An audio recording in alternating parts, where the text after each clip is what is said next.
Hello guys, today I'm going to show you a few tips to do if you cannot find your Bluetooth accessory on the Samsung Galaxy XCover 7. So if you have a problem to find your Bluetooth gadget, always start from the simplest way, switch off and switch on again the Bluetooth connection to restart it. You can also try to restart your phone.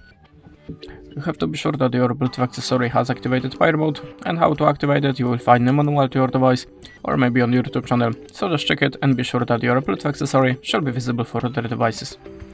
But it's still not very fun, let's open settings. Then go to the general management and swipe down to reset. Choose the network settings, Wi-Fi and Bluetooth settings and tap on the reset settings button. In the next step you can also try to upgrade your system, so go to the software update in the settings and choose download and install. If you have any, install it and check for your device again. And that's it, thanks for watching and goodbye.